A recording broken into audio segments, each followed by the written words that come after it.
Gente, rapidinho para você ficar ligado, você que vai ouvir esse episódio agora, preste atenção. Se você é dinâmico, você faz o seguinte, você pode ouvir esse podcast acelerando o podcast, tá? Tem um acelerador, tanto no Spotify quanto no Anchor, você vai lá e acelera, mas não perde esse episódio, por nada. Esse episódio tá incrível, esse episódio tá demais, esse episódio tá ultra mega power. E se você já quer ouvir, sentir a dinâmica, né, da íntegra que foi feita, os áudios, que foi feito o podcast, você pode ouvir normalmente ou acelerar só um pouquinho. Você que sabe, você que escolhe, mas não perde por nada. Confere esse episódio que tá incrível.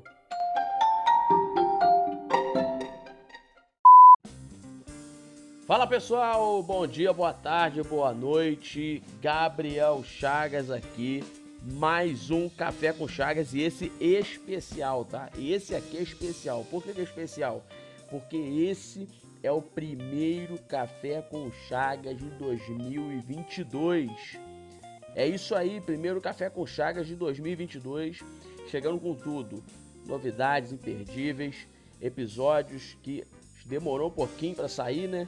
Mas correria de fim de ano e correria de começo de ano. Se teu ano não começou com correria, é um sinal de que você está parado demais. Então, vamos agitar, vamos para cima, que nosso final de ano aí foi bem atarefado, nosso começo de ano foi um pouco turbulento e a gente está agora começando o nosso primeiro episódio de 2022 e é o nosso segundo episódio do podcast Café com Chagas, até porque a gente começou no final do ano, né? Começou no final do ano de 2021, estreando. Antes de acabar o ano, nós conseguimos ainda trazer uma novidade e agora a gente vai começar esse ano de 2022 com tudo, com novidade, pra cima e com um episódio incrível. Então, pra gente começar esse episódio, daqui a pouquinho, nós vamos primeiro nós vamos ouvir o quê? Os anúncios pra gente ficar ligado, antenado no que tá acontecendo na nossa cidade, no Brasil, no mundo, no nosso ministério, na tua vida, na minha, na de todos nós. Vamos pra cima. Anúncio.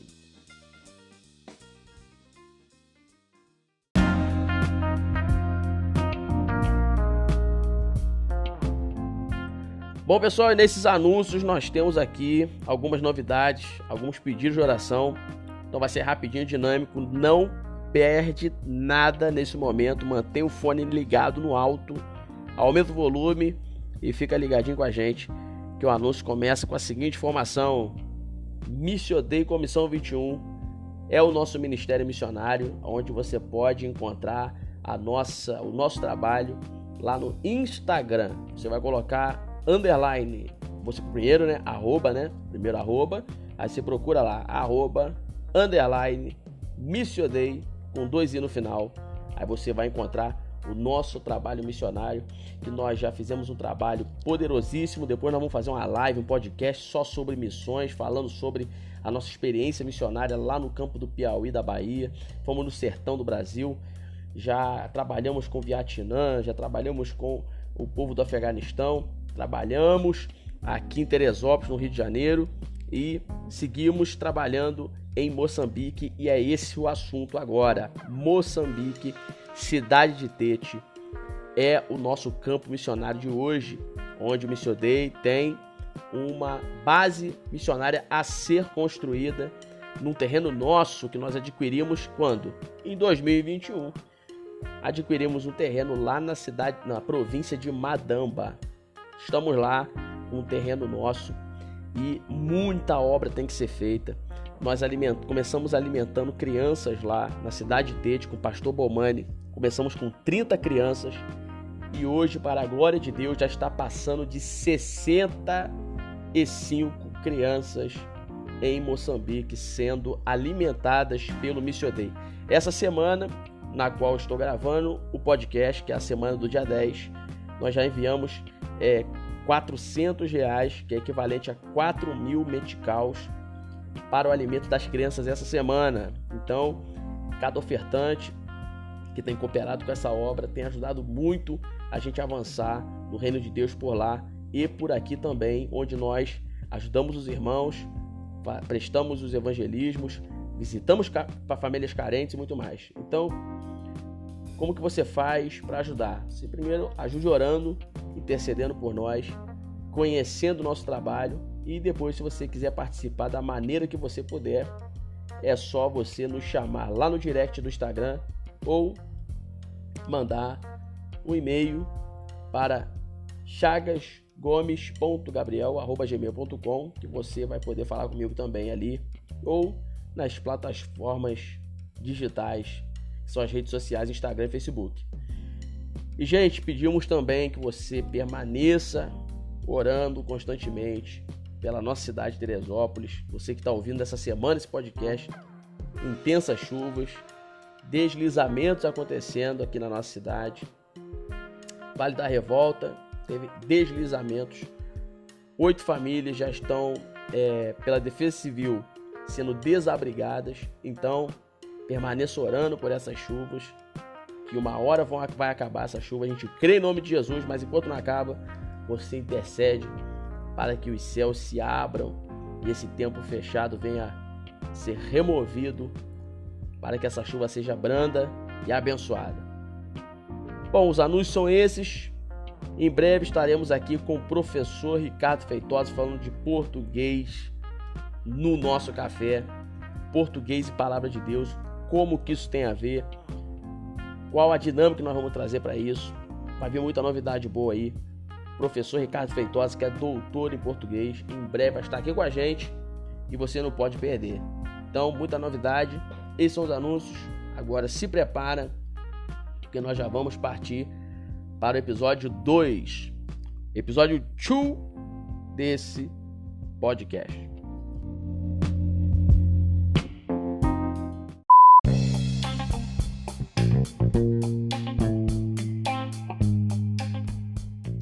Bom, pessoal, antes de começar esse episódio, foi muito dinâmico no anúncio, né? Tive que ser dinâmico, rápido, porque, gente, é muita tarefa aqui. Tanta tarefa que ao invés de eu falar plataformas, eu falei plataformas.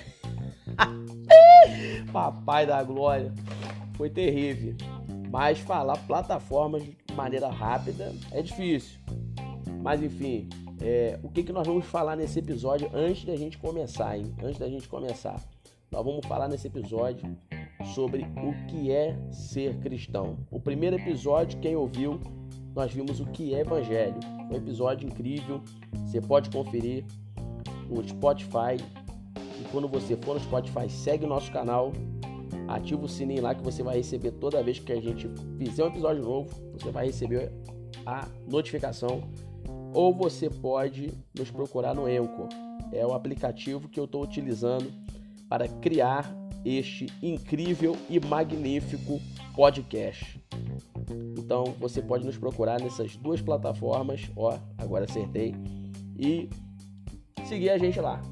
Segue a gente lá, em breve de repente vai ter o Instagram do Café com Chagas, mas você pode me achar no Instagram também, que está Gabriel G. Chagas, o maior profeta digital. Tá repreendido, a gente não gosta desse negócio de profeta digital, né? Troço terrível, né? Mas vamos lá. O que é ser cristão? Nós vamos fazer um anúncio, um panorama desse assunto. Vamos falar um pouquinho. Logicamente não vai dar para mergulhar 100%, porque vai ser um assunto introdutório e conforme a gente for fazendo os outros episódios, a gente vai se aprofundando aos poucos. É só uma introdução que vai ficar bacana, vai ficar divino, vai ficar top de linha, tá certo? Então, já prepara teu café, pega a tua xícara de café ou tua caneca, ou se você não tiver nenhum dos dois, teu copinho de requeijão pra gente poder tomar um café junto e entrar nesse episódio poderoso. Esse episódio tá top. Então, já prepara aí que vai começar agora. O que é ser cristão?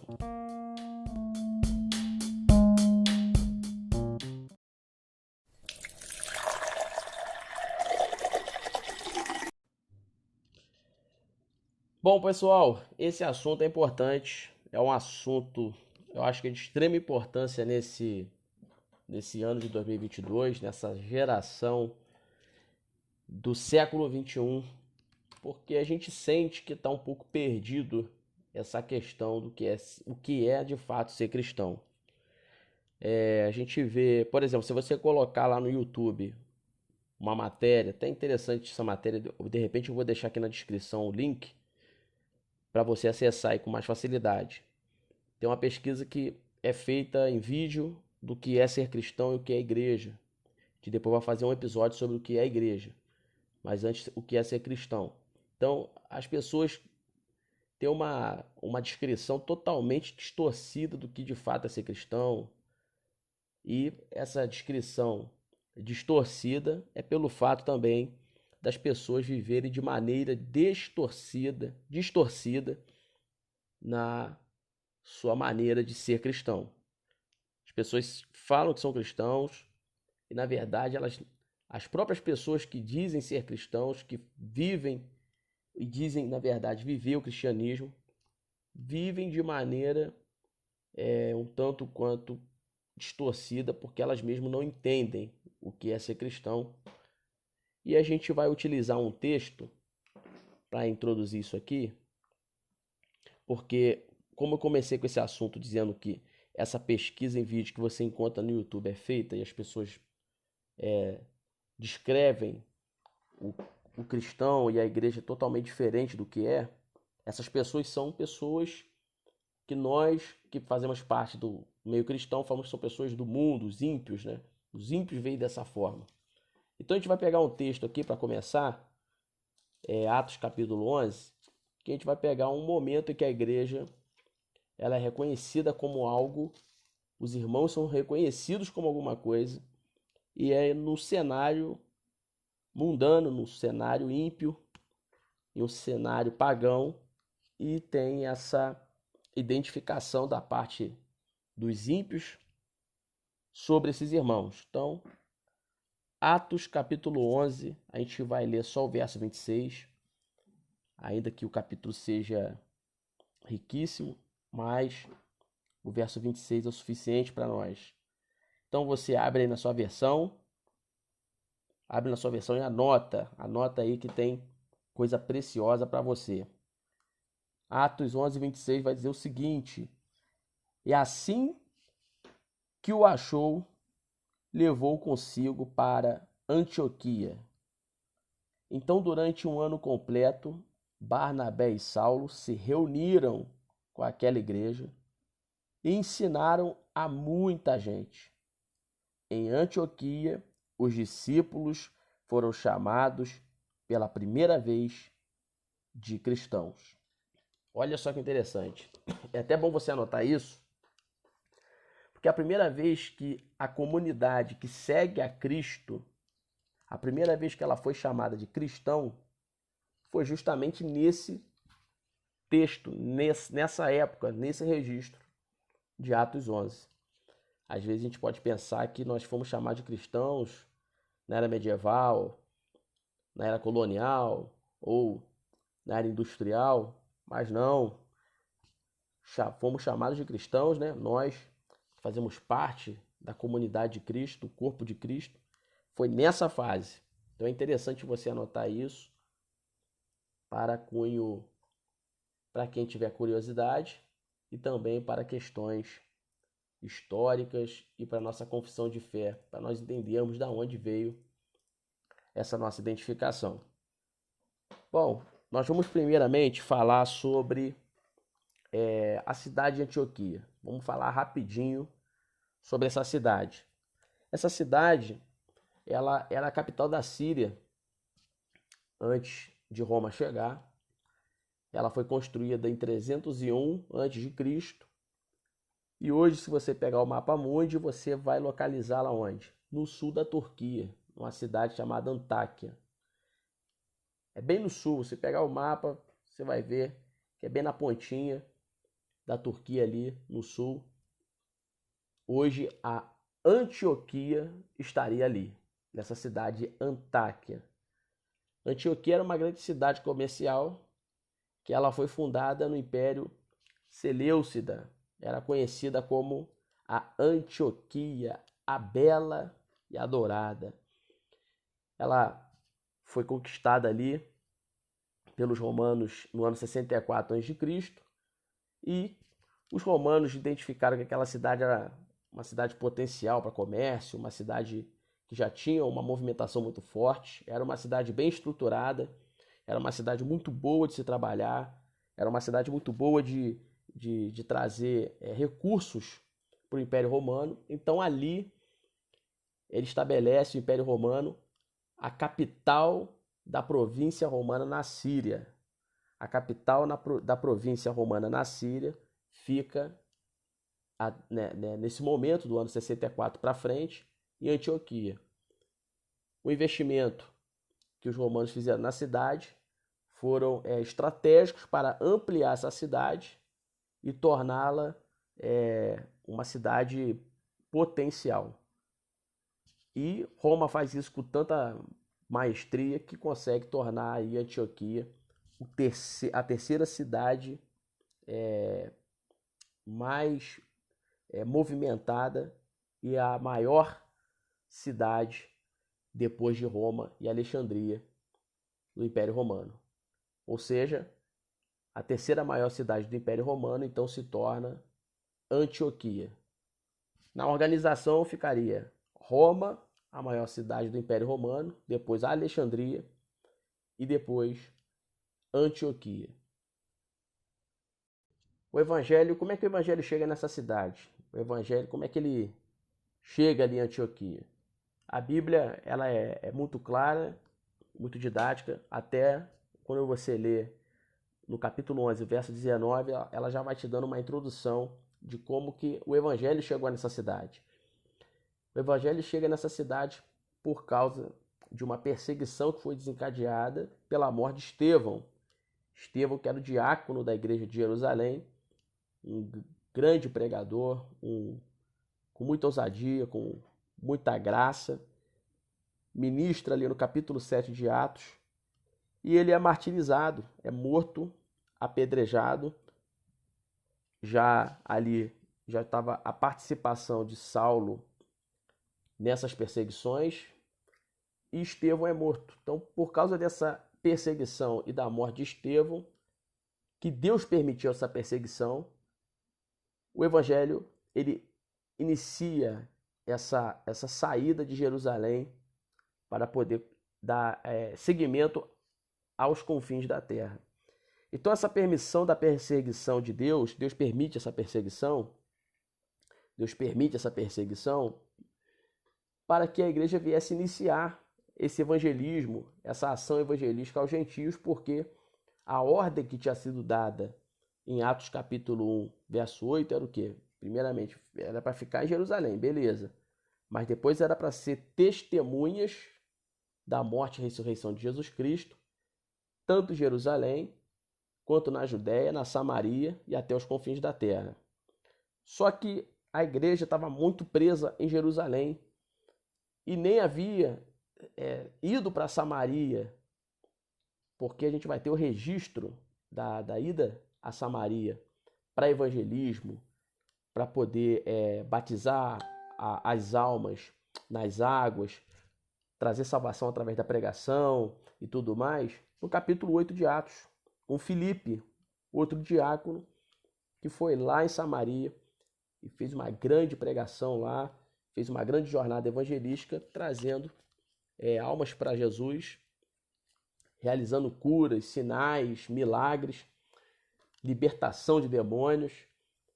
E é ali, depois da perseguição, que o evangelho sai de Jerusalém, de fato, com potência para Samaria. Então a gente vê que até então não tinha chegado nem em Samaria. E Deus ele fala, bom, se o pessoal não quer ir, se o pessoal não quer chegar até os confins da terra, então vou ter de permitir uma perseguição ser desencadeada, senão a igreja não vai se mexer, a igreja vai ficar no comodismo. Então, essa perseguição proporciona ir para Samaria e é através dela que no verso 19 do capítulo 11 que a gente verifica que chega o evangelho finalmente em Antioquia. São irmãos ali de Chipre e Cirene que começam a falar de Jesus para os gentios. Por quê? Porque os que tinham saído de Jerusalém para Antioquia por causa da perseguição ainda continuavam insistindo em falar de Jesus somente para os judeus.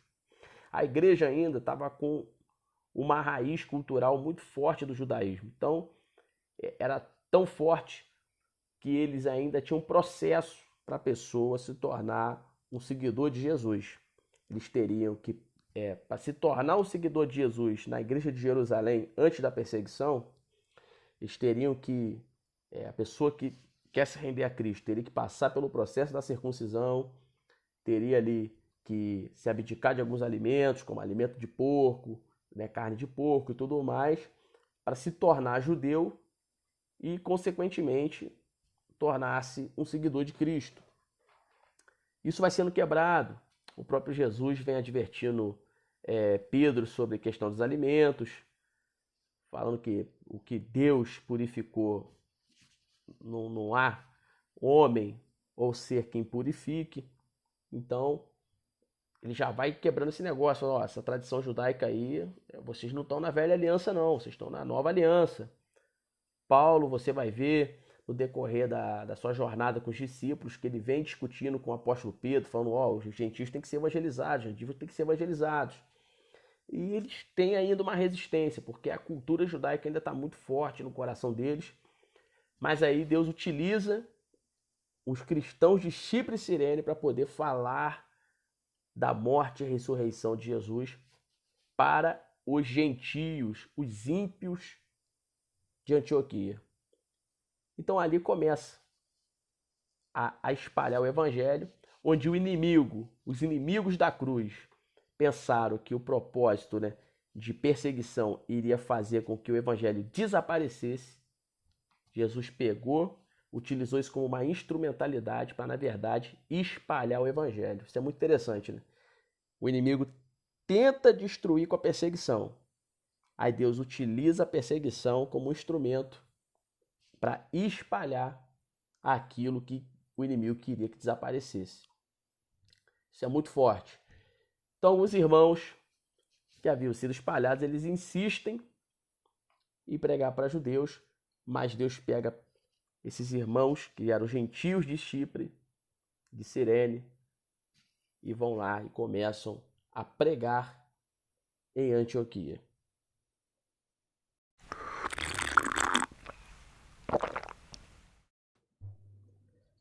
Aí, pessoal, rola algo interessantíssimo nesse texto aqui do capítulo 11 de Atos. Na conformidade da pregação, o verso 21 vai dizer que muitos desses gentios da Antioquia que ouviram a mensagem de Deus, que ouviram a pregação do evangelho, creram e se converteram. Olha só, isso é interessante. Creram e se converteram, fazendo uma concordância com Romanos 10:17, a gente vê que faz sentido. A fé vem pelo ouvir e ouvir pela palavra, ou seja, ao ouvir a palavra é gerado a fé. Então, é por isso que vem a palavra gerando a fé, e essa fé é que nos leva a crer e a ver a conversão, onde essa conversão é, na verdade, o resultado de um raciocínio que seguir aquilo que foi ministrado faz sentido. Há uma análise da pessoa através da fé, do que ela é, do que ela foi e do que ela será, e do que Deus fez por ela, do que Jesus fez por ela. E essa fé que vem também com o convencimento do Espírito Santo torna uma obra magnífica de razão. Ou seja, a conversão ela é mediante a uma ação racional. Não é através de uma ação emocional, como nós vemos hoje em dia, né? Quantas pessoas não veem isso, né? As pessoas, aquela pregação, né, de prosperidade, não porque Deus vai te enriquecer, que Deus vai te fazer próspero, porque a palavra de Deus diz que aonde você colocar a planta dos seus pés, você obterá daquela terra, porque a palavra de Deus diz que Deus tem satisfação, tem prazer de abençoar os seus filhos, de trazer bênçãos sobre bênçãos, bênçãos sem medida sobre seus filhos e tudo mais. Aí a pessoa ouve aquela pregação. Aí no final tem um apelo.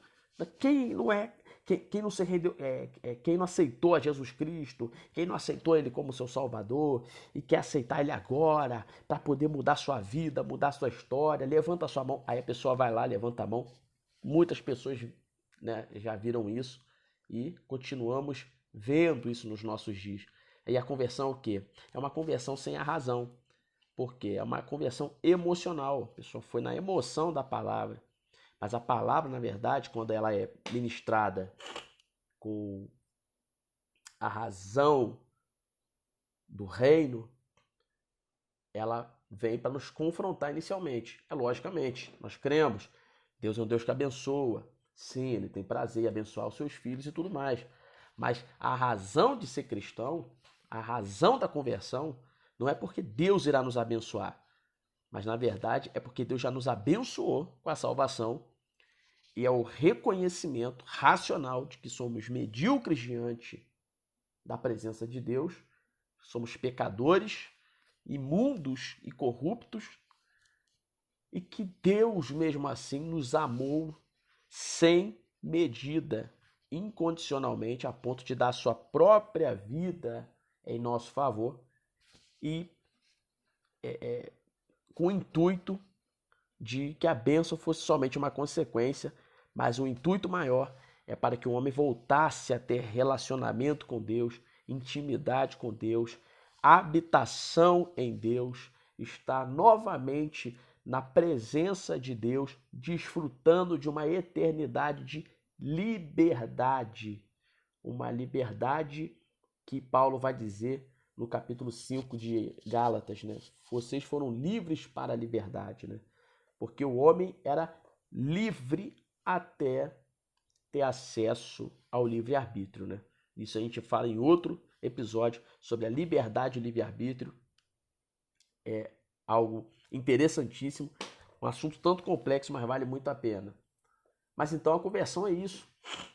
Você vai reconhecer, se envolver na verdade. No entanto, que a palavra de Deus vai dizer em João 8,32 o quê?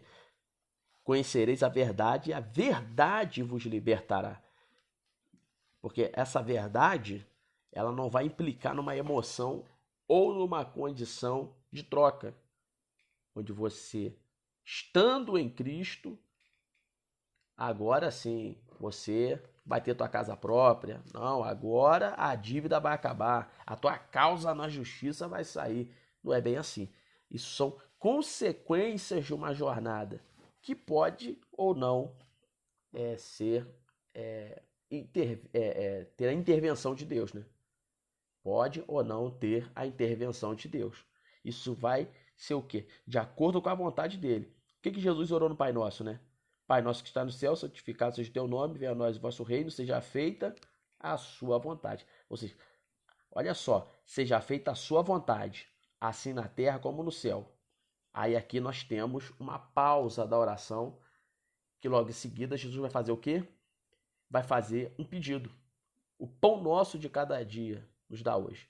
Olha só que interessante, né? Antes dele pedir, ele falou o quê? Seja feita a tua vontade, assim na terra como no céu. Logo após ele vem com o pedido. O pão nosso de cada dia nos dá hoje. Ou seja, o próprio Jesus dando ensinamento para nós, ele diz o seguinte: não é pecado pedir, não é proibido pedir, não é uma afronta pedir, mas nós temos que ter na razão da nossa fé, do nosso modo de viver, do nosso modo de se relacionar com Deus, que independentemente do que venhamos pedir, a vontade de Deus é que deve ser feita. Temos que pedir com esse raciocínio, pedir com esse entendimento. Deus, o Senhor até sabe o que eu vou pedir, mas antes que eu peça, seja feita a tua vontade. Porque a minha vontade não é igual a tua, que é boa, perfeita e agradável, conforme Romanos 12, né? Verso 2, se eu não me engano, né? É nessa questão que a conversão ela é a razão.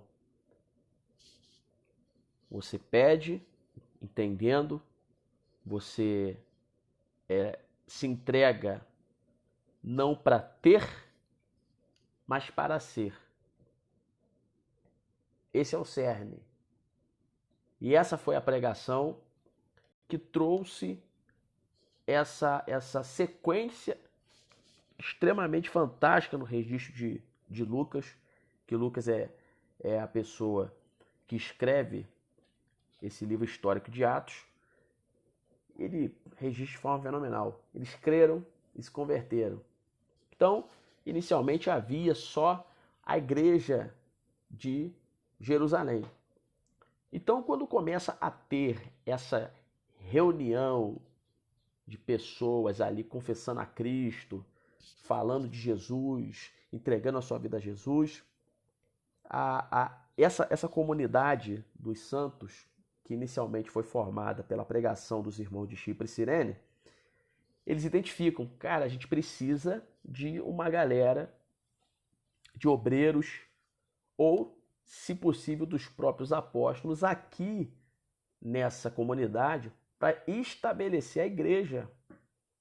Porque até então a gente é uma comunidade que se reúne, mas é necessário que se estabeleça uma igreja mais sólida. Então eles solicitam a igreja de Jerusalém para enviar obreiros. E a igreja de Jerusalém resolve enviar Barnabé. E Barnabé, por sua vez, já queria trabalhar com Saulo, que já era um homem experiente com a palavra, com uma conversão genuína, verdadeira, que aconteceu ali no caminho de Damasco, no capítulo 9. Ele vai lá em Tarso, busca Saulo e traz juntamente com ele para Antioquia. E ali eles ficam um ano juntos ali, fazendo esse trabalho eclesiástico, esse trabalho de pregação, esse trabalho de ensino, esse trabalho de encorajamento de fé. E ali se estabelece a igreja de Antioquia. Então, essa igreja de Antioquia, ela é a primeira igreja gentílica, ou seja, é a primeira igreja fora dos territórios judaicos e é a primeira igreja a ser formada por não-judeus. É ali em Antioquia. Então, essa igreja é até interessante porque as pessoas, quando olhavam até então as pessoas que se reuniam, os irmãos que se reuniam em favor do nome de Jesus, com o seu culto, com a sua adoração, com o seu cerimonial, que era a Santa Ceia, eles consideravam o seguinte: os judeus diziam que era uma seita judaica, porque até então a maioria era constituída por judeus, e quem não era judeu tinha que passar pelo processo da circuncisão, que também o apóstolo Paulo vai dizer que o que tem que ser circuncidado é o coração, e não há necessidade mais do ritual da circuncisão. Era visto dessa forma. Quem não era judeu estava se tornando judeu para ser seguidor de Cristo. Então as pessoas do lado de fora, que não entendiam da cultura judaica, pensavam, bom, devem ser a seita dos nazarenos, né? Vamos pensar assim, que eu acho que era essa a forma que eles utilizavam historicamente. A seita dos nazarenos, ou são judeus que seguem a Jesus Cristo. É mais uma ala judaica professando sua fé no Deus através de Jesus, mas são todos judeus. Aí agora, quando esses irmãos começam a notar que está se formando uma igreja que está confessando a mesma coisa em Antioquia, e tem um monte de gente pagã, que adorava outros deuses, gentios e tudo mais, fala, pô, peraí, essas reuniões não são estritamente judaicas, porque a gente está vendo nossos compatriotas se reunindo, pessoas aqui que nunca tiveram contato com o judaísmo se reunindo e confessando o mesmo Cristo. Então, peraí. Então eles são outra coisa. Eles não são judeus. Isso aí não faz parte de uma ala judaica, ainda que tenha vindo dos judeus, que faz todo sentido, porque o próprio Jesus disse para a mulher samaritana no capítulo 4 que a salvação vem dos judeus. Então isso faz todo sentido. Então, eles pensaram, pode até ter vindo dos judeus, mas isso não é especificamente dos judeus, estritamente dos judeus, né? Melhor dizendo, e isso não está restrito apenas a eles. Isso é uma confissão de fé que abrange, quem sabe, até o mundo inteiro. Então eles não são judeus. Aí nessa discussão, a Antioquia, essa cidade, ela tinha uma cultura de apelidar várias questões da vida, tinha essa cultura. Então eles falam, bom, se eles são seguidores de Jesus, que se chama o Cristo, logo eles são cristãos.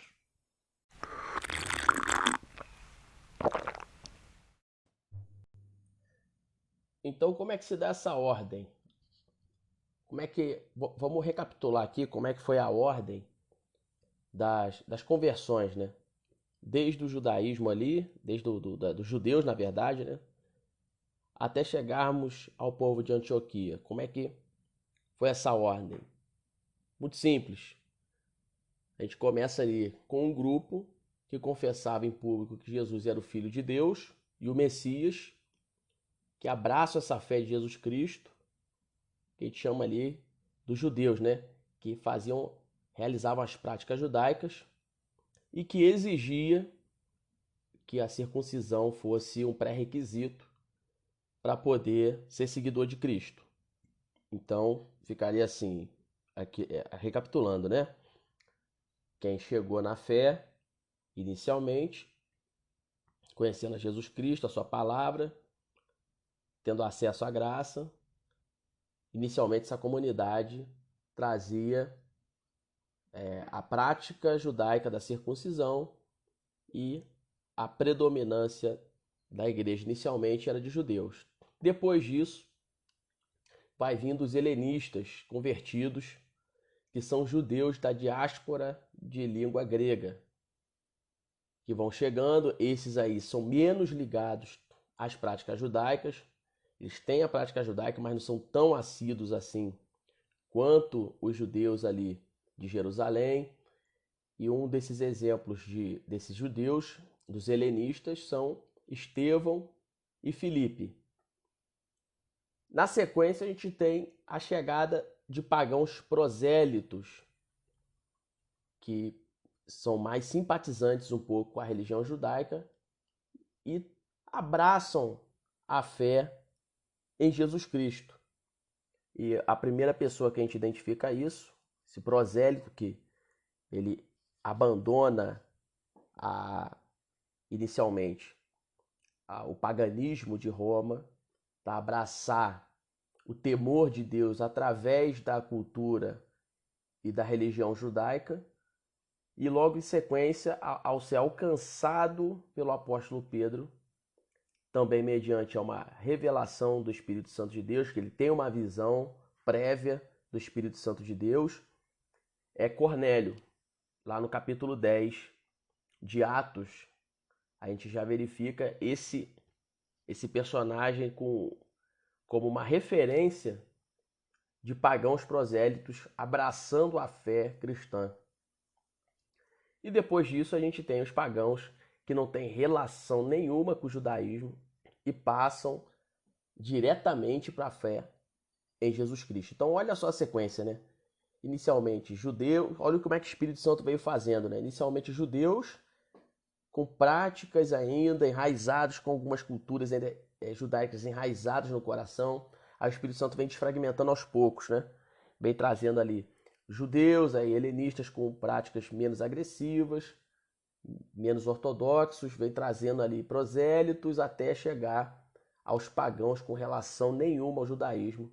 E é nesse contexto que vai surgindo a igreja na Antioquia. A estratégia do Espírito Santo de Deus em fazer com que a primeira igreja gentílica fosse na Antioquia é devido também não só à estrutura da cidade, que era grande, era imensa, era volumosa de comércio e tudo mais, mas ela também tinha uma pluralidade cultural e religiosa muito boa, muito vasta. Ela oferece um campo de operações muito oportuno para novas experiências. Então, a igreja de Antioquia, quando é formada ali, ela proporciona começar com um número muito grande na comunidade de pessoas e que essa pluralidade não vinha possibilitar a ter esse vínculo com o judaísmo, né? Ou seja, vai desfragmentando, vai tirando, o Espírito Santo vai tirando nessa oportunidade, nessa estratégia de colocar a primeira igreja gentílica na Antioquia, para poder realmente estabelecer na mentalidade da igreja a nova aliança, que as questões cerimoniais já foram consumadas na cruz do Calvário e agora não há necessidade desses rituais judaicos. Pois a circuncisão agora, a aliança, porque qual é a sacada da circuncisão, né? A circuncisão no Antigo Testamento era uma aliança entre Deus e Abraão para com os seus descendentes. Essa é a sacada. Lá em Gênesis 17, Gênesis capítulo 17, começa a circuncisão ali, o início da aliança que Deus ordena a Abraão. Mas só que agora no Novo Testamento aqui, na nova aliança, depois da morte e ressurreição de Jesus, a aliança agora é em Cristo, não é na circuncisão. A aliança não é em Abraão, a aliança é em Cristo, é em Jesus agora. A aliança não está mais fundamentada em Abraão e nem na lei, mas está fundamentada em Jesus e na graça. Então é por isso que Deus utiliza essa estratégia através do Espírito Santo de fazer essa sequência que eu falei, porque isso é interessantíssimo, porque o Espírito Santo de Deus ele não quer tirar de forma agressiva a cultura judaica para que não viesse também trazer complicações na comunidade, de desordem, de partidos dentro da igreja. Então ele vai aos poucos. Começa ali em Jerusalém, vai fazendo aquela sequência dos helenistas, vem trazendo ali os prosélitos e quando chega na Antioquia, são pessoas que não têm vínculo nenhum. E o interessante é que as pessoas que não têm vínculo nenhum com o judaísmo estão cultuando com helenistas, estão cultuando com prosélitos, estão cultuando com judeus ortodoxos, todos juntos. Judeus ortodoxos, no caso, que se converteram ao evangelho, né? Que aí a gente pode colocar ali quem seria um desses. Barnabé e Saulo, né? Barnabé e Saulo eram judeus ortodoxos ali, que não eram helenistas, eram judeus ali. Saulo era descendente da tribo de Benjamim, então eram judeus de raiz, que não precisa mais guardar esses rituais e entendem o plano da graça. E agora você vê todos juntos ali, prosélitos, judeus que vieram de forma ortodoxa, judeus que vieram da diáspora de língua grega, estão agora todos juntos. Então essa é a grande instrumentalidade do Espírito Santo nesse momento para poder proporcionar esse, vamos botar entre aspas, né, esse apelido que o povo de Antioquia coloca para identificar aquela comunidade, para sair dessa questão de judeus que colocamos assim, judeus que acreditam em Cristo, agora passam a ser cristãos. E olha só que interessante, né? Dentro dessa questão, quando o povo de Antioquia identifica aqueles irmãos como cristãos, como é que se deu a origem dessa palavra, né? De forma rápida, de forma dinâmica aqui. A gente vai ver que o conteúdo dessa palavra, ela surge, obviamente, do judaísmo, né? Da palavra Messias, que significa ungido. E traduzido livremente para o grego, vai ficar Christos, né? Cristo. Vai ficar Cristo. Só que o Christos é uma sacada muito interessante, que ele tenta trazer esse sentido do judaísmo, do hebraico, do particípio passivo. Ou seja, o que seria o particípio passivo? O particípio passivo é a ideia, que transmite a ideia de uma ação recebida. Transmite a ideia de uma ação recebida. Ou seja, foi recebido esse Messias, ele foi recebido nele uma unção, uma autoridade, uma soberania para cumprir esse propósito, para cumprir essa missão, para realizar os feitos que lhe foram designados e autorizados. Então o grego ele tenta sempre, na tradução, ser fiel a essa origem da palavra Messias, que é ungido. Então nisso, quando o grego ele consegue fazer essa transição, né, essa transliteração da palavra, essa tradução livre para esse sentido, encontrando essa palavra Cristos para poder dar esse sentido igual a do Messias, que é no hebraico, os romanos eles pegam essa palavra Cristo e acrescentam um morfema latino que vai resultar cristianos no latim, que traduzindo é cristãos. Essa análise que eu estou transmitindo para vocês da palavra cristão, eu consegui achar essa análise no comentário bíblico do Schockel, na Bíblia Peregrino, que é uma Bíblia católica muito boa. E ela está mais precisamente na página 2276. Então é muito interessante saber isso. Por quê? Porque o Espírito Santo de Deus, isso aqui é tão poderoso que o Espírito Santo de Deus até na tradução para identificar o povo, a comunidade, ele conduz todas as questões para que essa tradução seja fiel. Ou seja, se Messias significa ungido e o grego traz essa tradução de forma fiel para ter esse particípio passivo, ou seja, esse sentido de que foi recebido de algo ou de alguém. Meu áudio cortou aqui, mas voltei. Teve até um pequeno corte aí, mas voltei. Retomando, né? Aí que o ungido é uma tradução que dá esse sentido, né? De que você recebeu no particípio passivo. E ungido significa aquele que foi consagrado, né? Aquele que foi investido uma autoridade por meio da unção.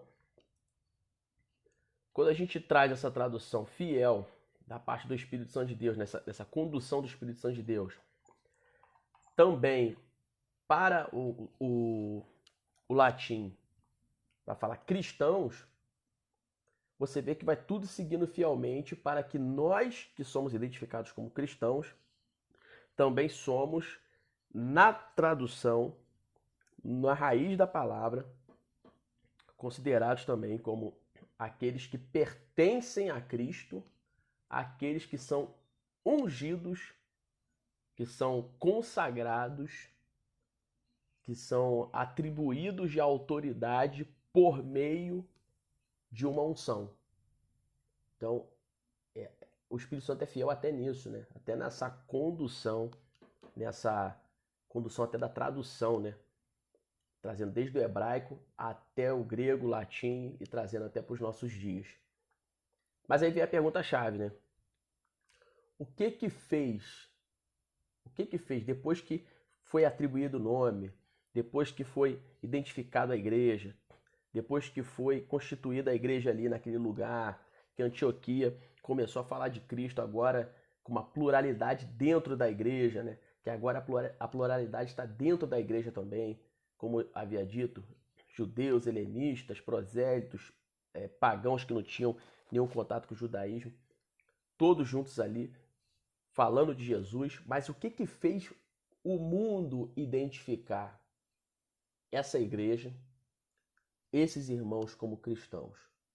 O que levou o mundo a chamá-los de cristãos? Essa é a grande pergunta, acho que é a pergunta-chave desse episódio.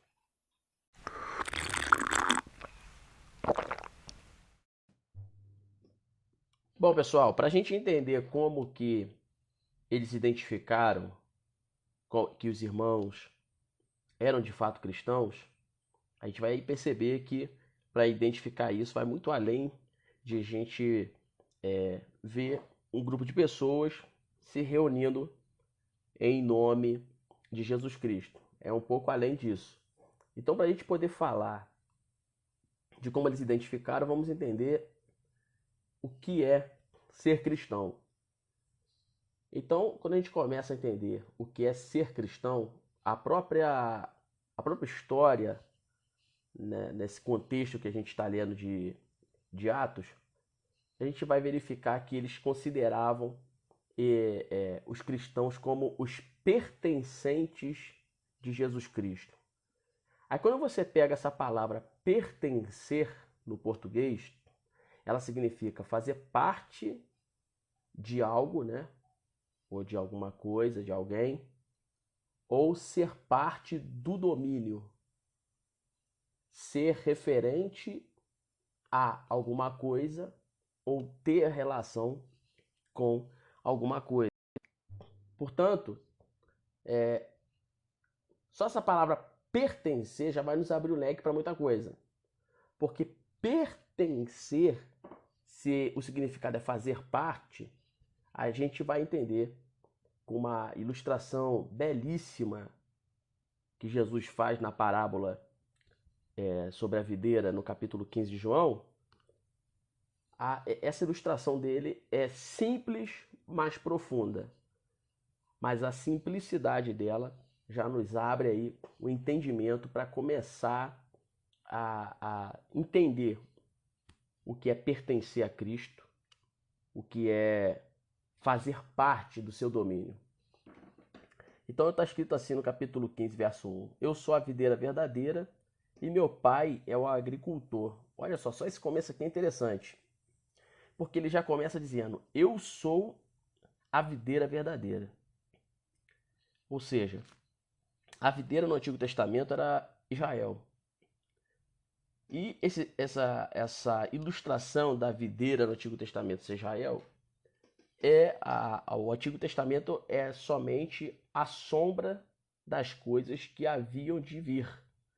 Que no caso é o que está no Novo Testamento, que é centralizado na pessoa de Jesus.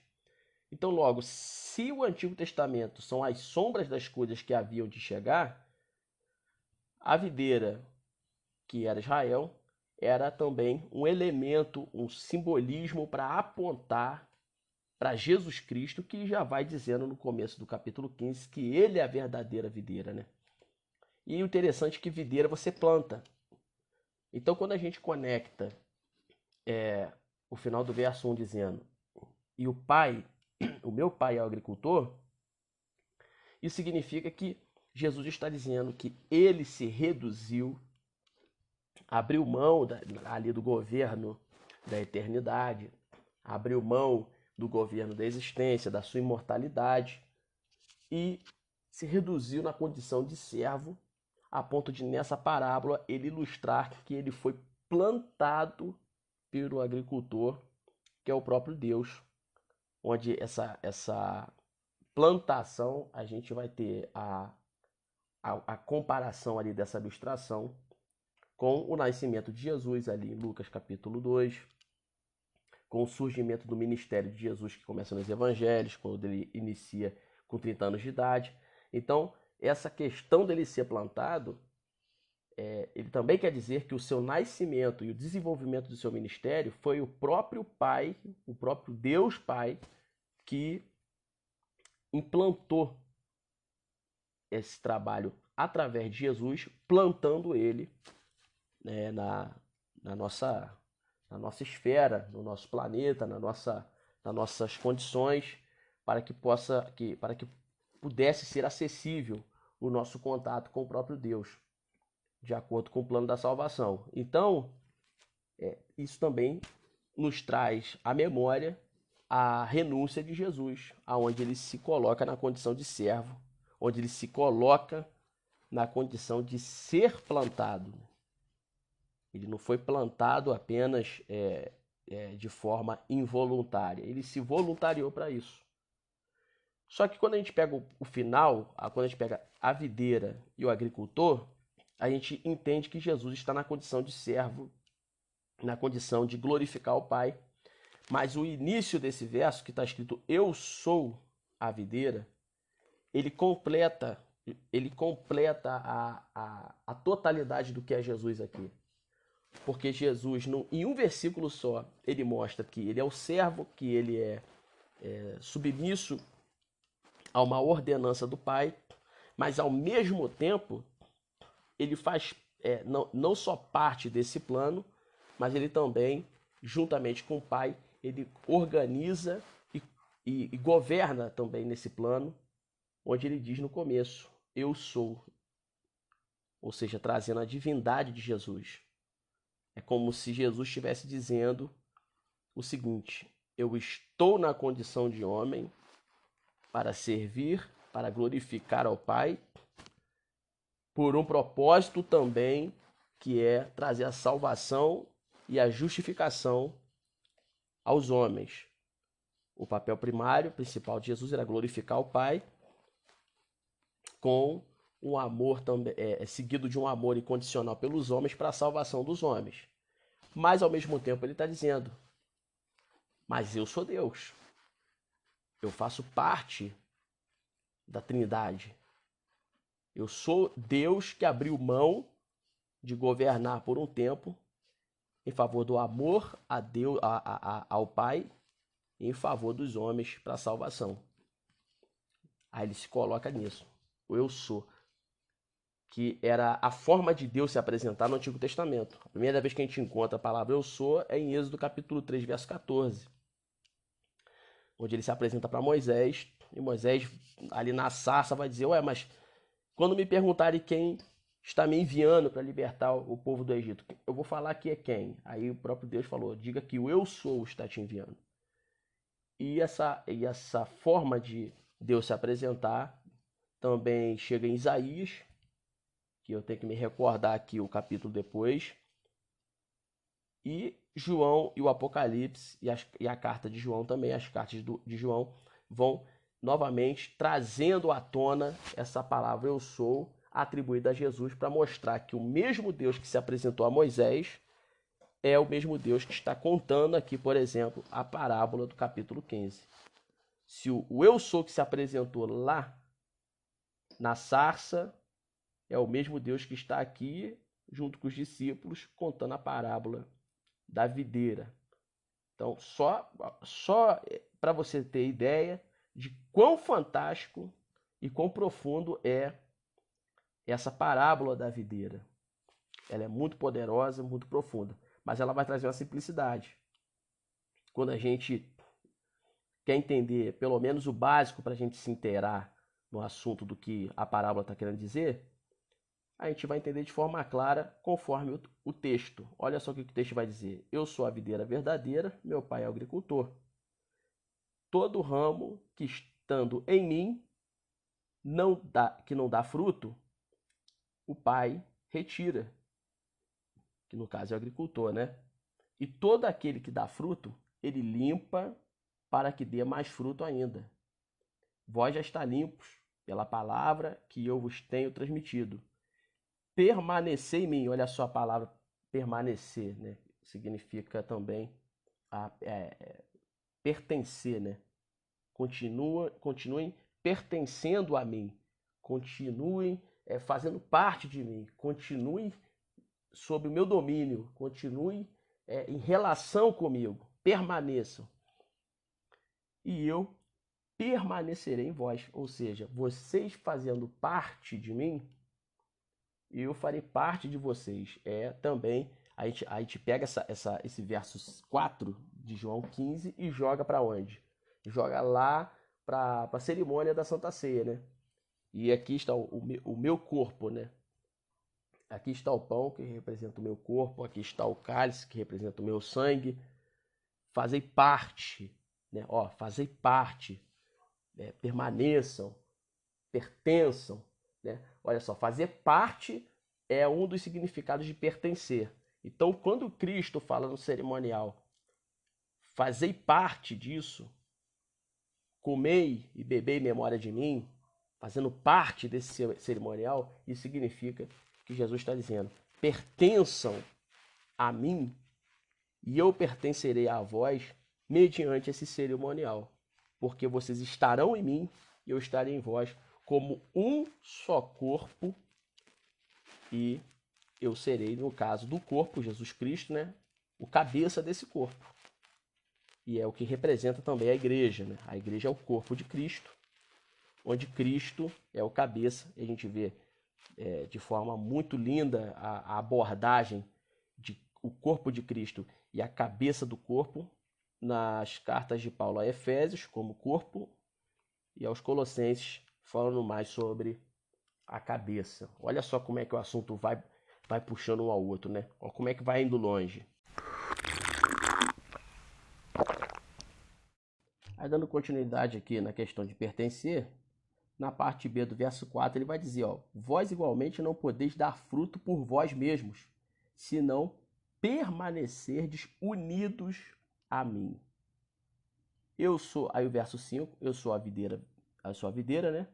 Novamente ele retoma a palavra do verso 1, eu sou, e dá continuidade, a videira, e vós sois os ramos. Olha só que interessante, né?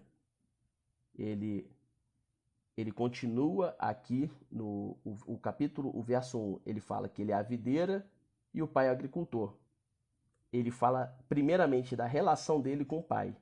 Logo após, no verso 5, ele retoma para falar dele em relação aos seus discípulos e, consequentemente, àqueles que seriam chamados de cristãos, né? Eu sou a videira e vós os ramos. Aqueles que permanecem em mim e eu nele, esse dará muito fruto, pois sem mim não podeis realizar obra alguma. Então a primeira coisa que a gente entende do que é ser cristão é fazer parte do corpo de Cristo, fazer parte da sua natureza. Olha só que interessante. Por quê? Porque Jesus ele ilustra a questão da videira de forma muito inteligente. Porque a videira ela tem características. A videira ela tem características para poder dar fruto. Por exemplo, quando você chega na parte dos ramos, para poder os ramos começarem a dar fruto, você vai ver que inicialmente os ramos eles não dão fruto. Para quem entende melhor da parte dos cuidados de uma criação de uvas, né? Os vinicultores, por exemplo, os especialistas vão dizer o seguinte, ó, os 3 primeiros anos é muito difícil você encontrar ramos que vão dar fruto. Por quê?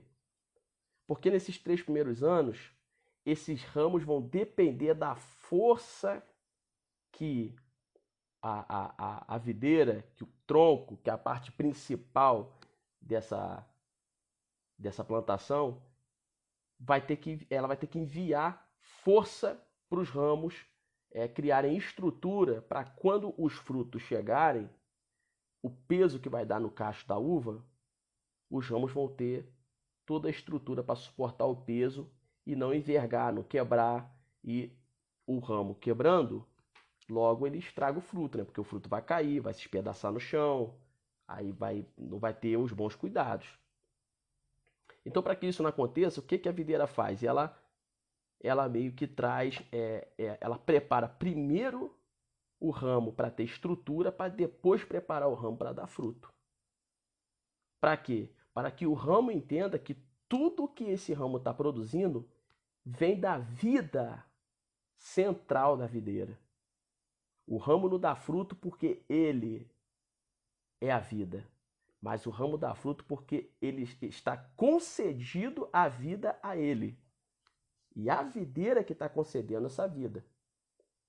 Você vai, aí, cara, aí você vai ver que é lindo, porque os 3 primeiros anos os especialistas dizem que não dá fruto. Aí quando você pega na Bíblia, quantos anos os discípulos ficaram com Jesus? 3 anos. O ministério de 3 anos estruturando, preparando para quê? Para que quando desse frutos, eles não viessem envergar, eles não viessem quebrar.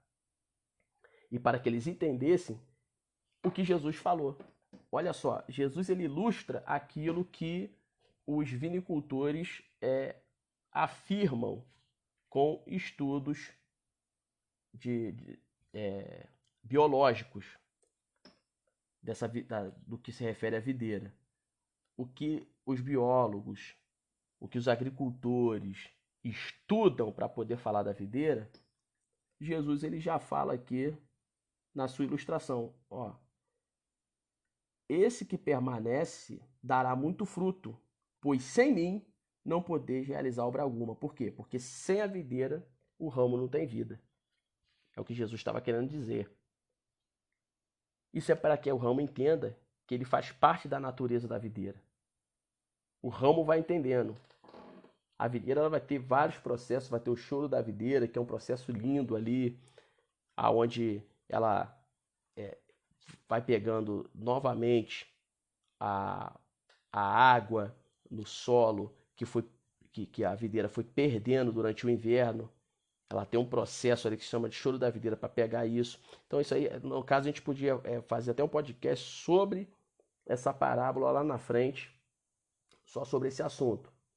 Mas dentre tantos os processos da videira que tem o processo de tintura, que é pintura, alguns falam que é pintura, tem o processo primeiro da folhagem, né, depois tem o processo dos frutos nascendo, da pintura, depois tem o processo da queda das folhas, tem o processo da poda, e é muita coisa. É uma coisa que até eu teria que estudar mais para poder falar do assunto.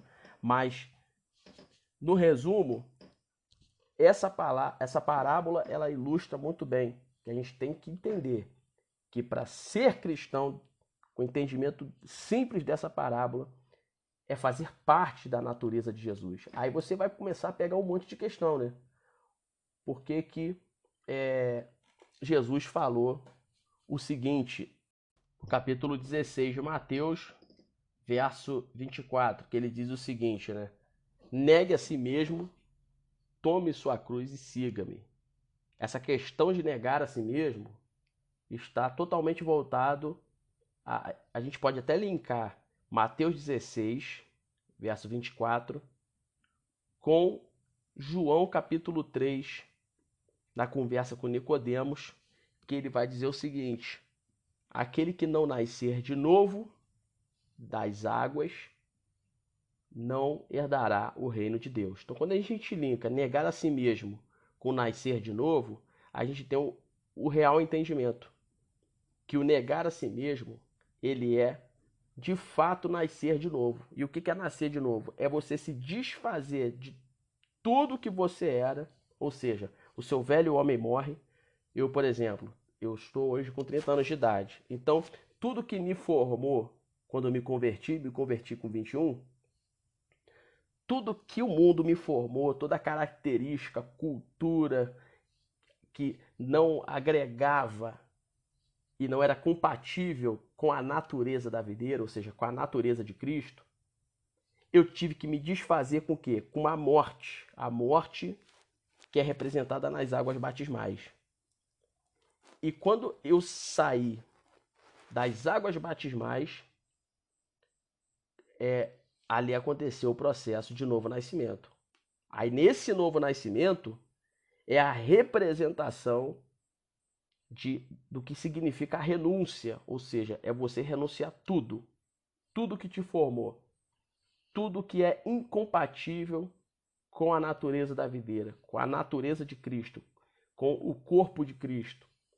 E agora, quando você nasce novamente, você vai ver que não é uma morte e ressurreição, é uma morte e um novo nascimento.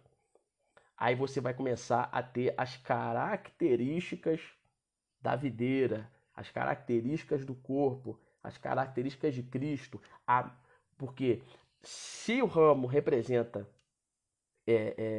faz parte da mesma natureza da videira, logo, quando nós nascemos de novo, nós temos a mesma natureza de Cristo agora. Se Cristo é manso, nós somos mansos.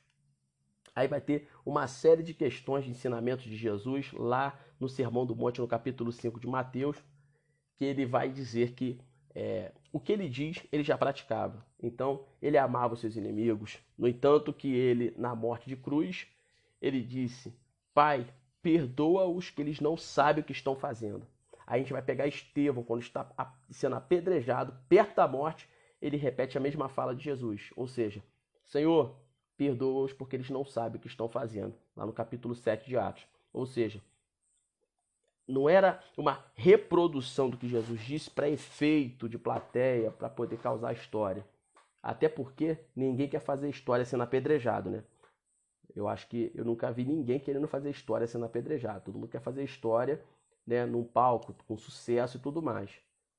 Então, quando ele fala aquilo ali, ele fala aquilo que está no seu coração, que o próprio Jesus disse, que a boca fala do que o coração está cheio. Ou seja, o coração está cheio da natureza de Deus, então a boca já vai expressar essa natureza. Então a gente vai ter que começar a identificar que para ser cristão, a gente tem que passar primeiramente por esse processo de renúncia, esse processo que a renúncia, ela é um processo que vem após a pregação da palavra. Ou seja, Romanos 10, 17 vai dizer que a fé vem pelo ouvir e ouvir pela palavra. Então, para termos acesso à renúncia, antes nós temos que ter acesso à palavra, porque é a palavra que vai nos gerar a fé. É a palavra que vai nos gerar a fé para crer, igual aconteceu em Antioquia, que eu falei no começo do episódio, lá no capítulo 11, crer para se converter. E essa fé é gerada pela palavra. É a palavra que gera a fé, não é a fé que gera a palavra. Porque a palavra ela já é fundamentada nas instruções, no querer, na vontade e na direção de Deus, que mediante ao Espírito Santo, que o próprio Jesus disse em João 14, que ele viria para convencer o mundo do pecado. Isso está em Mateus 14, tá em João 14, João 16, que ele viria para convencer do pecado.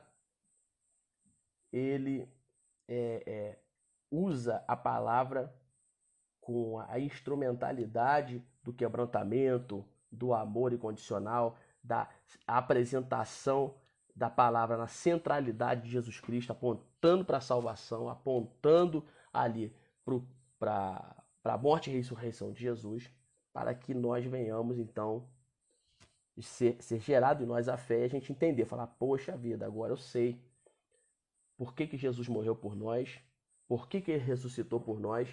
Ele não morreu e ressuscitou porque ele é carente de atenção, porque ele é carente de adoradores, nada disso. Jesus, o próprio Deus, ele não tem conflitos emocionais consigo mesmo. Ele não tem problema emocional onde ele sente carência, onde ele sente falta de alguma coisa que venha trazer depressão para sua vida, nem nada. Deus é pleno em todas as coisas, pleno em sabedoria, conhecimento, graça, emoções, pleno em equilíbrio, pleno em poder, pleno de tudo. No entanto, que ele é tão pleno que ele podia usar mais o poder do que propriamente, ele podia usar mais a mão do que propriamente o tempo, né? Com a mão ele agiria mais rápido do que com o próprio tempo, mas ele é pleno de tudo. Então, 1000 anos para ele é como um dia, e um dia para ele são como 1000 anos. Isso está em 2 Pedro, capítulo 3, verso 8, né? Então, Deus sendo pleno, ele não tem essa carência. Mas ele fez tudo por amor, incondicional. Então, quando a palavra ela chega até nós, nos trazendo esse entendimento do plano da salvação, nos trazendo o entendimento do que somos pecadores, somos falhos, corruptos. Você vai ver que nós somos corruptos desde criança. O próprio Davi falou no Salmo 51 que ele foi concebido no pecado, ou seja, desde criança ele é pecador, ele tem uma natureza pecaminosa e nós não somos pecadores porque pecamos, mas nós pecamos porque somos pecadores, nós somos corruptos. A gente se corrompe fácil, a gente se perde muito fácil. Por isso que Jesus nos compara com uma ovelha, né? Porque a ovelha, ela tem facilidade para se perder. Aí o bom pastor ele tem que ir atrás da ovelha perdida sempre para trazer ela de volta para o rebanho, para o aprisco. Por isso que ele nos compara com a ovelha. Que essa facilidade de se perder está relacionada à nossa natureza pecaminosa.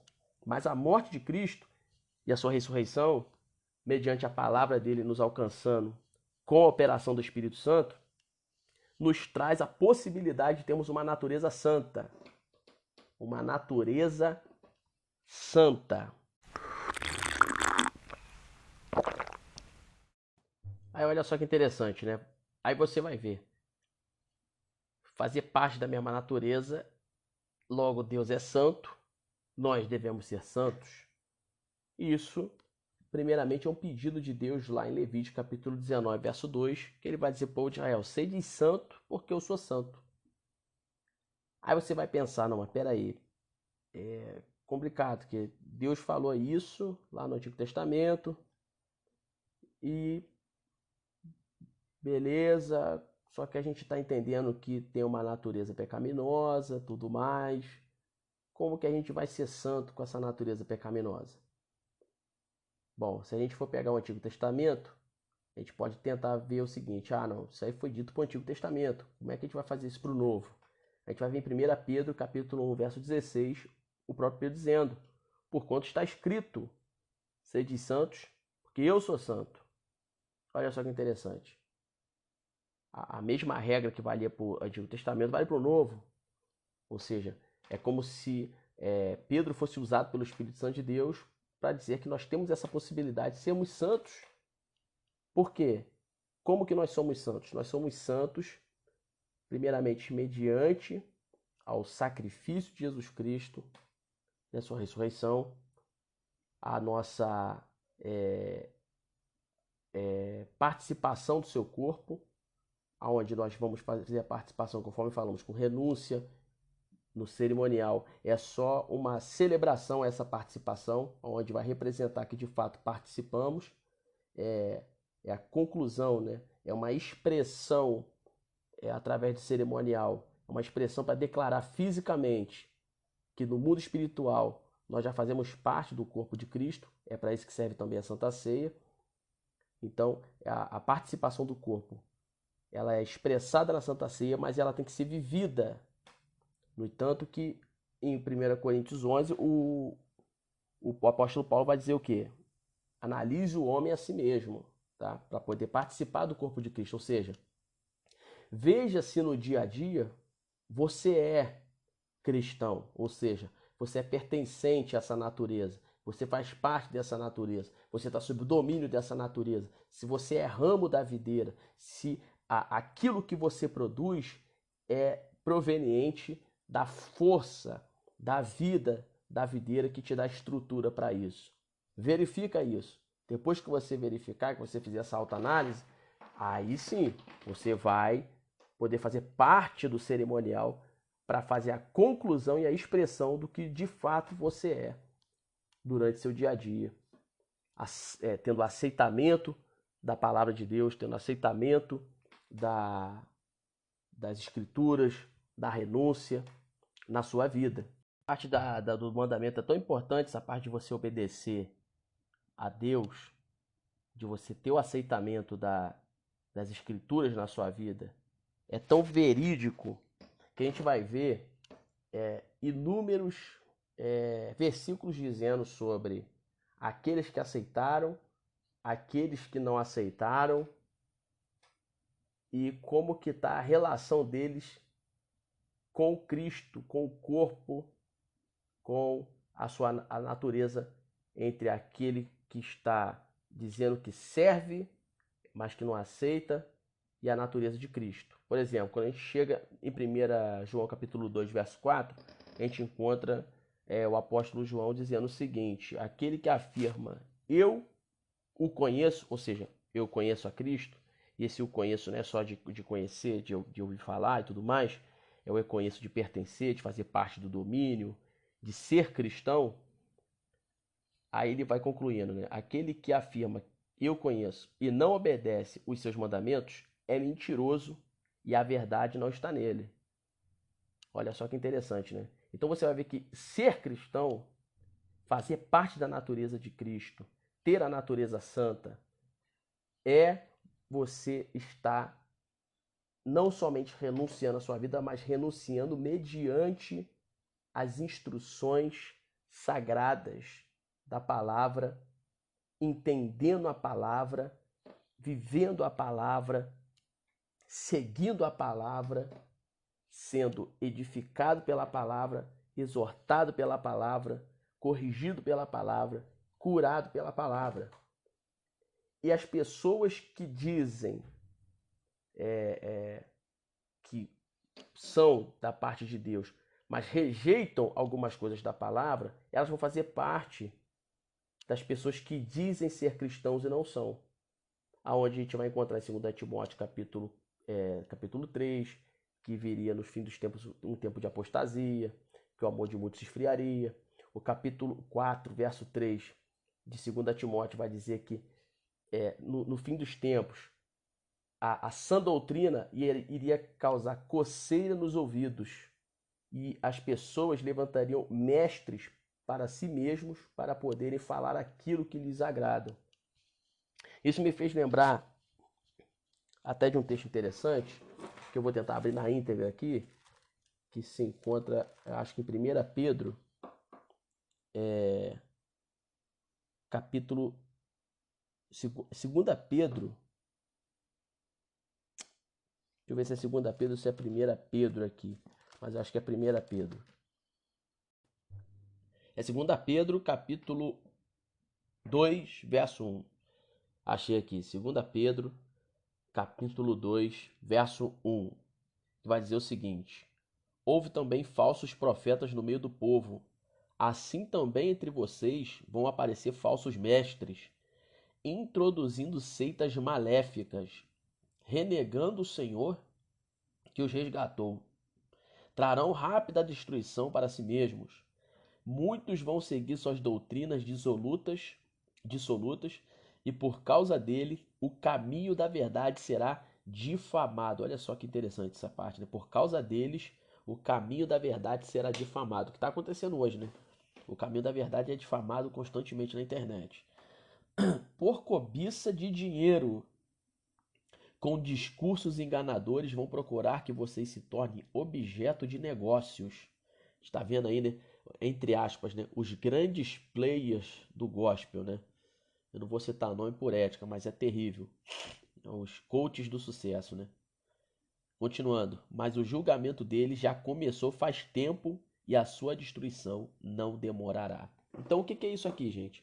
São pessoas que dizem ser cristãos, que dizem seguir a palavra, mas na verdade elas seguem aquilo que a palavra o que eles consideram compatível com a vida deles, né? Eles não querem compatibilizar a sua vida à palavra. Eles querem que a palavra que seja compatível a eles.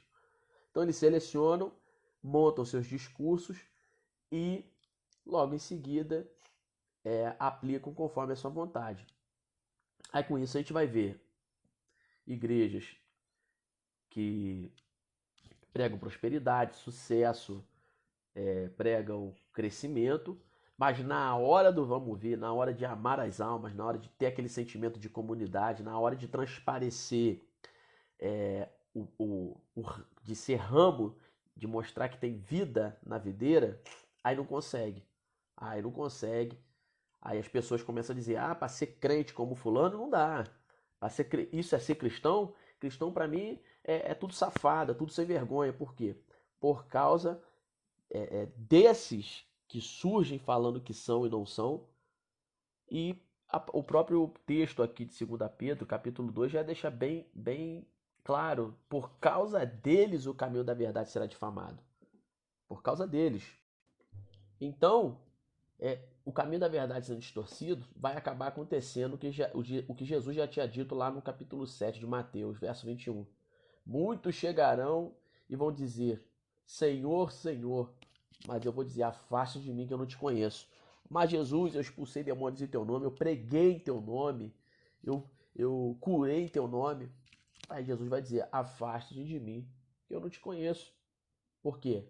Porque você diz ser uma coisa que você não é. Por que você não é? Porque você não tem atributos na natureza de quem faz parte da natureza da videira. Você não é um ramo da videira.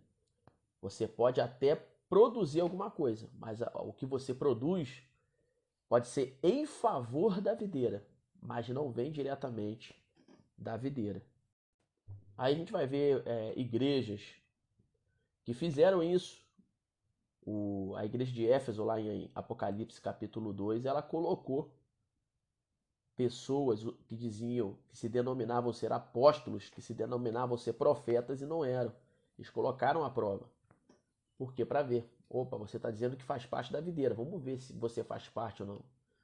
Então, para você ser cristão, você tem que se moldar à palavra. Ser cristão é aquele que não somente pertence a Cristo, porque tem gente que quer pertencer a Cristo só para não ir para o inferno. Tem essa parada, né? Ninguém quer pertencer a Cristo pelo que Cristo é, quer pertencer a Cristo pelo que o inferno é.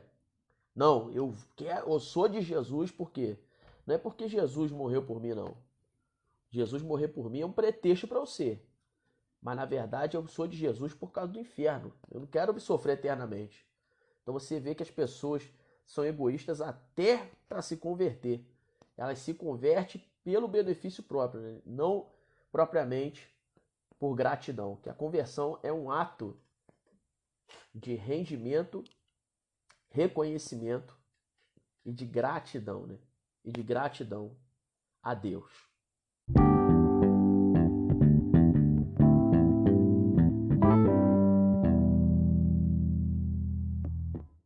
Então, pessoal, para a gente chegar nos momentos finais aqui desse episódio, que já está grande, deve estar gigante aqui, eu estou falando aqui, não estou nem vendo quantos minutos, quantas horas tem esse episódio. Mas para a gente chegar no fim, a gente volta agora para Antioquia, trazendo agora todo um resumo do que falamos. De tudo que nós falamos, agora vamos trazer um resumo, encaixando com o que Antioquia viu nos irmãos para chamá-los de cristãos. Dentro de tudo que nós falamos, que mais uma vez é um panorama, um resumo, para a gente começar a entender o que é ser cristão. Depois a gente vai fazer um podcast sobre as características de um cristão verdadeiro. A gente vai falar sobre tudo isso. Mas, retomando para Antioquia, o que os irmãos verificaram? O que o mundo verificou naquela reunião dos irmãos para chamá-los de cristãos? Eles estavam vendo exatamente isso que eu acabei de dizer. Pessoas que estavam renunciando à sua vida. As pessoas sabiam que, tanto o mundo quanto os cristãos, sabiam que não era nada fácil renunciar à própria vida naquela época para poder seguir a alguém que se denominava Deus. Esse alguém é chamado Jesus Cristo, porque a pessoa não iria só renunciar os seus desejos e as suas vontades, mas também ia renunciar até a sua vida, porque todos sabiam que quem fosse seguir a Cristo naquele tempo iria ser perseguido, massacrado, torturado e morto. E o que esses caras viram? Eles estavam vendo uma comunidade de pessoas que se rendiam a Cristo, se rendiam a Deus através da palavra, adoravam a Deus com toda intensidade, não se deixava levar por falsos ensinos, sempre buscando zelo no ensino, buscando amor entre um com o outro, levando as cargas uns dos outros, conforme lá na frente Paulo vai instruir em Gálatas capítulo 6, verso 2, levando as cargas uns dos outros, A igreja de Jerusalém já havia começado com com equilíbrio social entre eles, onde as pessoas, todas as pessoas que tinham recursos, derramavam seus recursos nos pés dos apóstolos e eles distribuíam conforme a necessidade de cada um. Isso está lá em Atos 2. Então, o mundo começou a ver esse tipo de gente. Fala, caramba, esses caras se reúnem, esses caras, eles não estão falando de circuncisão, não estão falando de nenhum ritual judaico.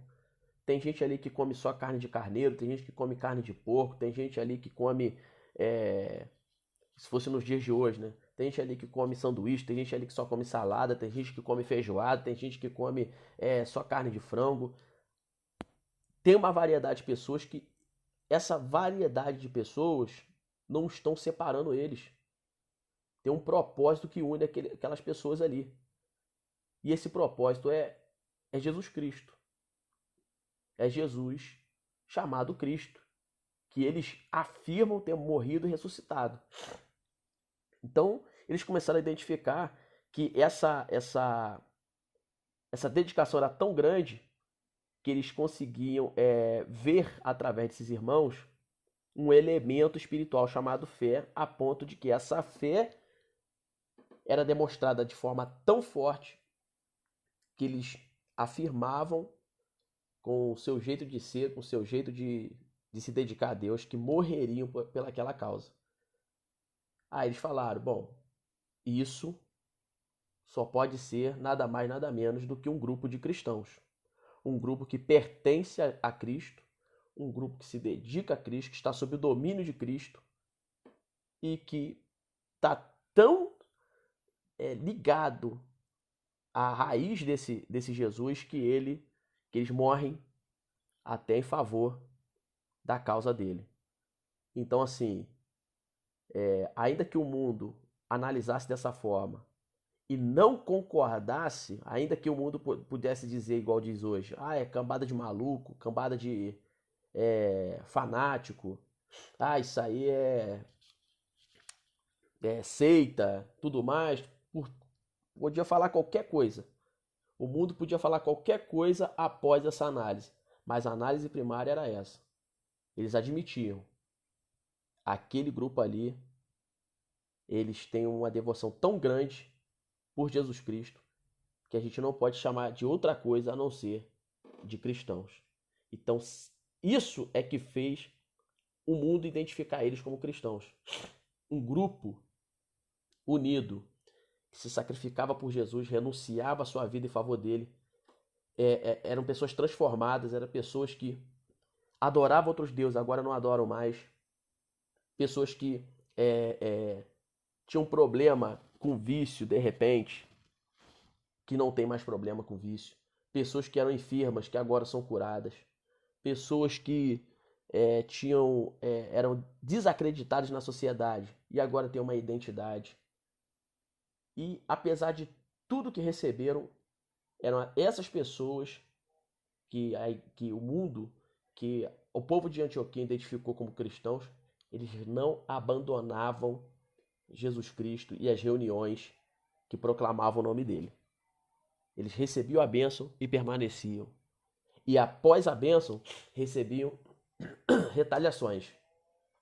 Recebiam retaliações, mas mesmo em meio à retaliação, eles não desistiam de estar junto em amor, em graça, reconhecendo que hoje, ou naquela época, eles eram o que eram por causa da morte e ressurreição de Jesus e do seu amor. Aí, eles queriam servir a Jesus não por causa do inferno, mas queriam servir a Jesus por causa dele mesmo, porque ele, de fato, se fez conhecido a esses irmãos no meio das reuniões.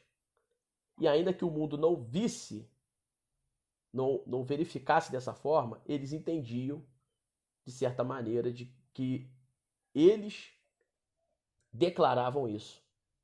Eles declaravam isso. Falaram assim, vocês podem não acreditar, mas Jesus se apresentou a nós e nós o servíamos, e ele é o caminho, a verdade e a vida. Ninguém vai ao Pai senão por ele. E o mundo podia fazer chacota, mas o mundo, ele, querendo ou não, ele replicava. Se alguém perguntasse para o mundo naquela época, falasse, o que é um cristão? Falasse, o cristão é um cara que fala que só Jesus é o caminho, a verdade e a vida. Que só Jesus é que salva, cura e liberta, né? E hoje, como é que o mundo diria, né? Olha só como é que as coisas vão transformando, né? Hoje você vai falar, o que é ser cristão? Cristão é tudo safado, tudo sem vergonha. Ladrões da fé, bitolados. Naquela época o mundo também falava isso, mas só que o mundo admitia. Não, cristão, eles dizem que só Jesus é o caminho, a verdade e a vida. Então a gente tem que analisar o que somos para o mundo.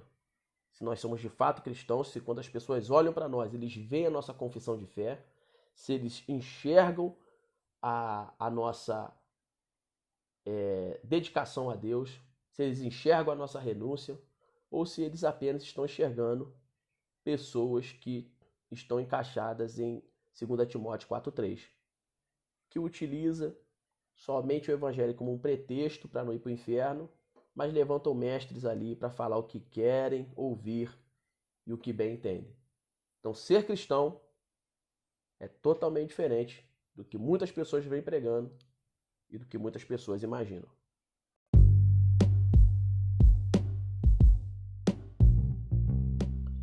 Então, galera, é isso. Meu amigo, minha amiga, meu irmão, minha irmã.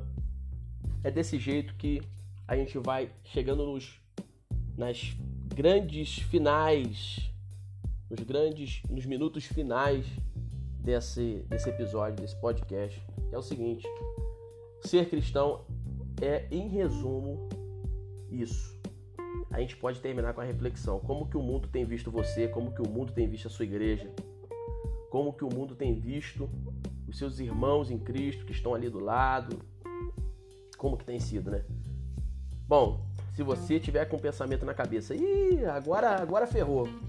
Se eu for falar tudo que o mundo acha, tudo que as pessoas que eu conheço que não são da igreja falam do que é cristão, do que é o pessoal da minha igreja, eu vou ter uma lista de preconceito, uma lista de xingamento aqui que não vai acabar, que não vai caber no gibi.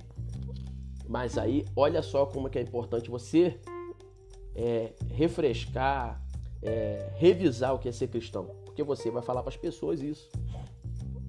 A partir de hoje, quem critica a identidade do que é ser cristão é porque a pessoa está tendo uma visão distorcida pelo fato de ela estar vendo alguém que está vivendo o cristianismo de forma distorcida. Aí você vai dizer, não, ser cristão não é isso que você está vendo ali.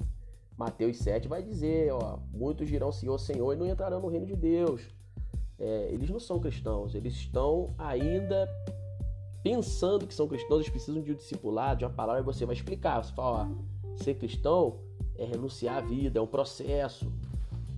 Conversão não é uma ação, conversão é um processo. Então a gente tem que você tem que analisar essas pessoas que estão se dedicando, essas pessoas que estão ali buscando fazer a obra, buscando fazer com que a vida seja parte da natureza de Cristo, transformada e tudo mais. Aí você vai explicar. Você vai começar a dizer para essas pessoas que ser cristão não é apenas carregar uma Bíblia debaixo do braço, mas é fazer parte da natureza de Cristo, é ser o ramo da videira, e que se não produzir fruto, o agricultor, que é o Pai, ele vai cortar esse ramo, porque esse ramo não é só questão de não produzir fruto, não é só dentro das questões de não somente fazer a obra, mas aquele que não faz a obra é uma expressão de que a fé é morta. Então, se a fé é morta, logo ele não tem, ele está perdendo a natureza da videira, e isso pode prejudicar a saúde da videira, ou seja, dos outros ramos.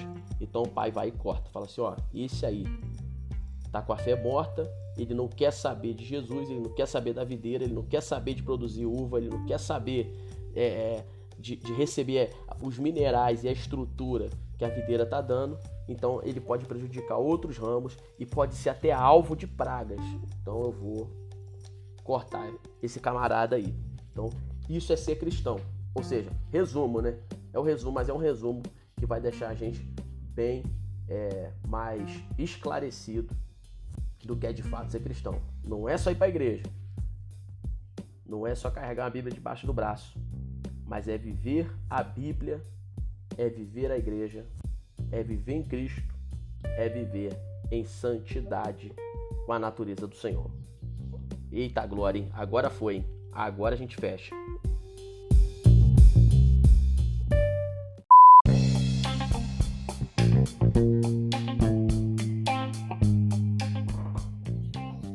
Aí, galera, isso, meu amigo, minha amiga, fechamos então esse episódio. Meus irmãos, que jornada, hein?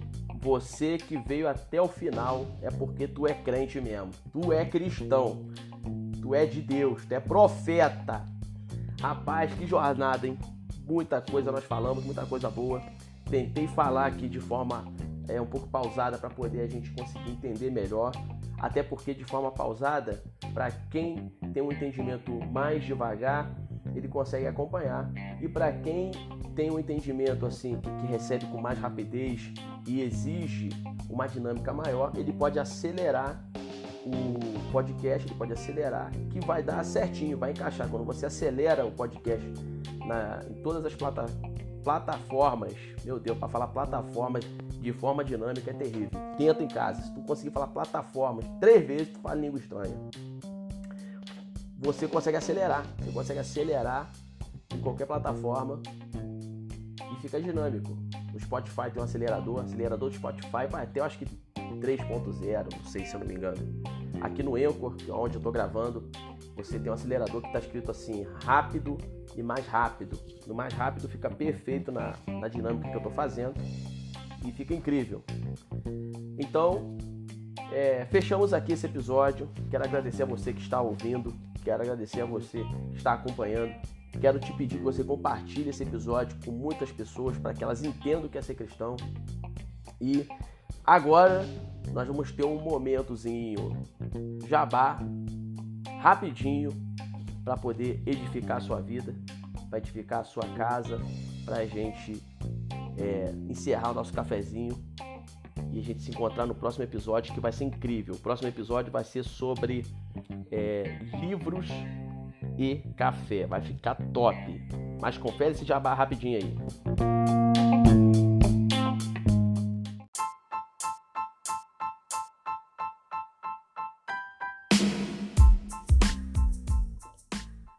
Presta atenção nesse jabá incrível, gente. Olha só que interessante isso aqui. Agora o jabá é para você que está no marketing digital. Presta atenção nisso aqui, que isso aqui não é coisa de guru. Não somos os gurus digitais. Presta atenção. Nós estamos trabalhando com marketing digital também, que tem mudado a vida de muitas pessoas nesse tempo de pandemia, então nem se fala. Então a gente estamos com esse trabalho. E para você que já trabalhou ou quer trabalhar como afiliado, presta atenção. O mercado de afiliados no marketing digital, ele foi muito poluído, foi bastante poluído, está sendo bem poluído, mas você não pode estar imergido nessa poluição. Você tem que estar onde? Você tem que estar respirando os ares dos resultados, os ares das pessoas que trabalharam, tiveram resultado e estão de fato tendo crescimento no marketing digital. Então o que você vai fazer? Nós temos um link disponível na descrição desse podcast, tanto no Spotify quanto no Anchor.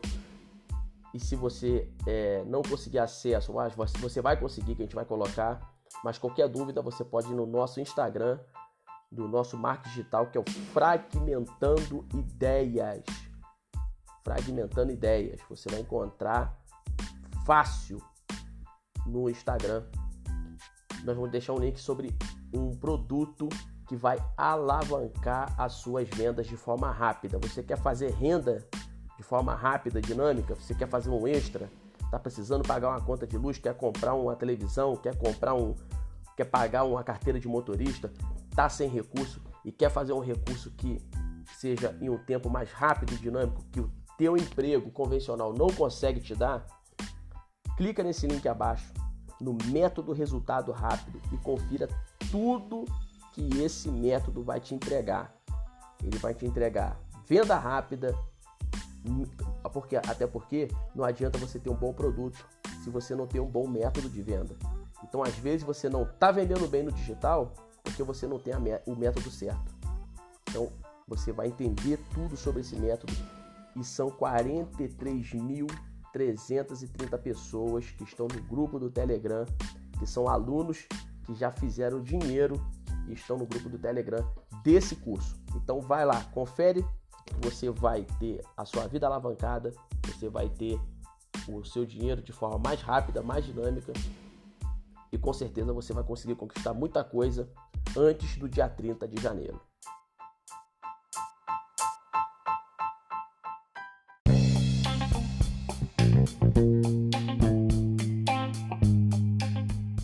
Povo de Deus, um grande abraço, Deus te abençoe. Uma semana abençoada para você. Você que está ouvindo aí esse podcast, se for de manhã, você tem um bom dia. Se for de tarde, tem uma boa tarde. Se for de noite, tem uma boa noite. Um bom descanso e que você venha desfrutar das bênçãos de Deus. Seja crente, seja cristão, faça parte da natureza de Cristo e venha vivenciar o melhor que Ele pode dar para a sua vida e para a sua família. Um beijo no seu coração. Fique na paz de Cristo. Amém.